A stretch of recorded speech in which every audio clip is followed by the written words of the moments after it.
পহেলা মে আন্তর্জাতিক শ্রমিক দিবস উপলক্ষে রাজধানীর নয়াপল্টনে এক বিশাল শ্রমিক সমাবেশ অনুষ্ঠিত হয়েছে। দিনব্যাপী এই সমাবেশে দেশের বিভিন্ন প্রান্ত থেকে আগত লক্ষ লক্ষ শ্রমিক, নেতাকর্মী ও সমর্থকদের উপস্থিতিতে পুরো এলাকা জনসমুদ্রে পরিণত হয়।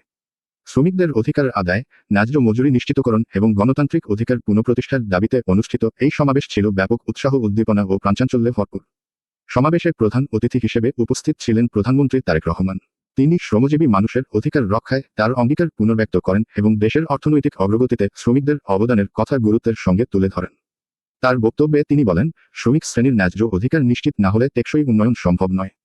সমাবেশ সফল করতে ঢাকা জেলা বিএনপি সাধারণ সম্পাদক, দক্ষিণ কেরানীগঞ্জ থানা বিএনপি সভাপতি এবং নবনির্বাচিত সংরক্ষিত নারী আসনের সংসদ সদস্য অ্যাডভোকেট নিপুণ রায় চৌধুরীর নেতৃত্বে ঢাকা জেলার বিভিন্ন ইউনিট থেকে হাজার হাজার নেতাকর্মী অংশগ্রহণ করেন। তাদের সক্রিয় উপস্থিতি ও সমন্বিত প্রচেষ্টায় সমাবেশটি সুশৃঙ্খল ও সফলভাবে সম্পন্ন হয়। এদিকে সমাবেশকে আরও প্রাণবন্ত করতে দক্ষিণ কেরানীগঞ্জের কোন্ডা ইউনিয়ন থেকেও বিপুল সংখ্যক নেতাকর্মী অংশগ্রহণ করেন।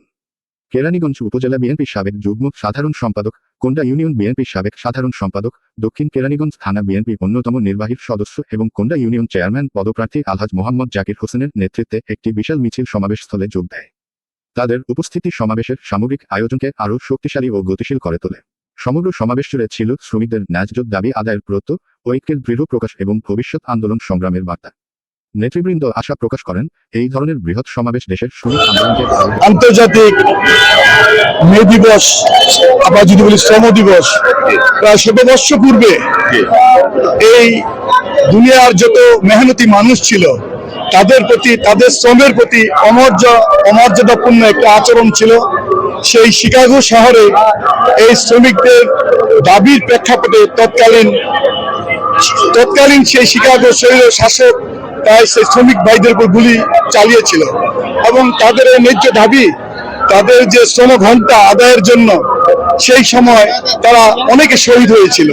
তারই প্রেক্ষাপটে ওই আন্দোলন এবং নিহতের পরে ওই শিকাগোর আন্দোলনের কারণে সারা দুনিয়ায় এই শ্রমজীবী মানুষের একটা অধিকার আদায় হয়েছে যে শ্রম ঘন্টা কত ঘন্টা হবে সেটার প্রেক্ষাপটে এই পহেলা মে, সে আজ থেকে ১৭ বছর পূর্বে সেটা হয়েছিল এবং আজকে এটা আন্তর্জাতিক মহান মে দিবস। এই মে দিবসে আজকে আমাদের পল্টনে মাননীয় প্রধানমন্ত্রী, বিএনপির চেয়ারম্যান তারেক রহমান বক্তব্য রাখবেন। আজকে আমরা কেরানীগঞ্জে আমাদের অ্যাডভোকেট নিপুণ রায় মাননীয় সংসদ সদস্যের নেতৃত্বে, কেরানীগঞ্জে যিনি সভাপতি, তার নেতৃত্বে আমরা আজকে পল্টনে যাব। সেই লক্ষ্যে আমরা নেতা কর্মী, শ্রমিক দল, বিএনপি যত আছে আমরা সবাই ঐক্যবদ্ধ হয়েছি। আজকে আমাদের লক্ষ্য একটাই যে এই দেশটা আগামী একটা নতুন বাংলাদেশ হবে। আমাদের প্রধানমন্ত্রী তারেক রহমানের নেতৃত্বে শ্রমজীবী মানুষের ন্যায্য অধিকার আদায় হবে এবং মানুষ, মালিক এবং শ্রমিক তাদের যে সুন্দর সৌহার্দ্যপূর্ণ সম্পর্ক হবে, এটাই হবে আজকের দিনে আমার চাওয়া এবং আমার মাননীয় প্রধানমন্ত্রী এটাই তিনি বলছেন। ধন্যবাদ আপনাকে জাকির সাহেব, সুন্দর সুন্দর কথা বলার জন্য। আপনাকে ধন্যবাদ, সবাইকে ধন্যবাদ। আর আমি পাশাপাশি আজকে আমি একটা কথা বলতে চাই, যদিও আজকে আমরা শ্রমজীবী অনুষ্ঠানে আসছি, আপনি জেনে থাকবেন গতকালকে আমাদের মহান সংসদে এই বাংলাদেশের প্রায় ৪৯ জন সংসদ সদস্যের মধ্যে আমাদের কেরানীগঞ্জ ৩-এর যিনি অ্যাডভোকেট নিপুণ রায় চৌধুরী, ঢাকা জেলার সাধারণ সম্পাদক, কেরানীগঞ্জের সভাপতি অ্যাডভোকেট নিপুণ রায় চৌধুরী, উনি বিনা প্রতিদ্বন্দ্বিতায় উনি মাননীয় সংসদ সদস্য নির্বাচিত হয়েছেন। এই মহান মে দিবস উপলক্ষে আজকে কেরানীগঞ্জের সকল আপামর মানুষকে এবং সর্বোপরি মাননীয় প্রধানমন্ত্রী তারেক রহমানকে এবং আমাদের বিশেষ করে জনসাধারণ যারা আমরা বিএনপি ঐক্যবদ্ধ আজকে সংগঠন, আমরা তাকে অভিনন্দন জানাই।